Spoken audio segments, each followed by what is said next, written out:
Is stepping in to join the effort in keeping a repeat violent offender in the El Paso County Jail. 41-year-old Nathan Meek. Colorado Springs police arrested him in January on felony charges tied to allegedly pistol whipping his partner and threatening to kill her. KRDO 13 investigator Sean Rice is live in Colorado Springs on what he's uncovered about the case. Sean. Yeah, Heather and Rob, Nathan Meek is a two-time convicted felon, and he was only 1 day away from being able to post a bond and then be released from the El Paso County Jail. But that's when the FBI stepped in and slapped him with new federal drug charges. And some believe the FBI might have done that because our state law is not strong enough.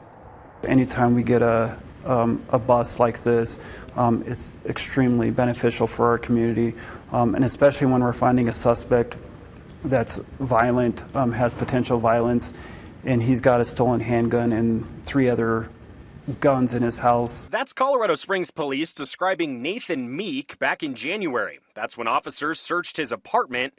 4.8 pounds of meth, 80 grams of cocaine, more than 1,200 fentanyl pills, and 4 stolen guns inside, all turned up during the raid.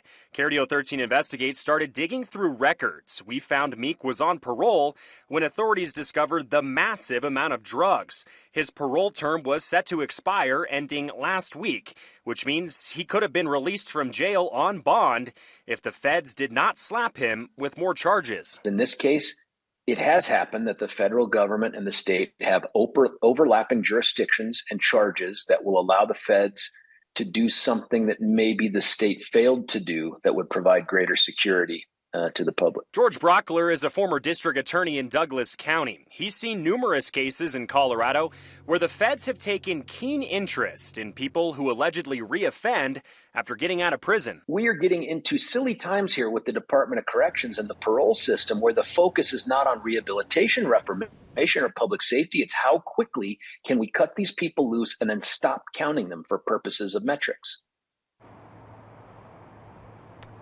Today, Meek's attorney has not responded to our request for comment on these new charges. He will be inside a federal courtroom starting next week on these drug-related charges. Reporting live in Colorado Springs, Sean Rice, KRDO 13 Investigates.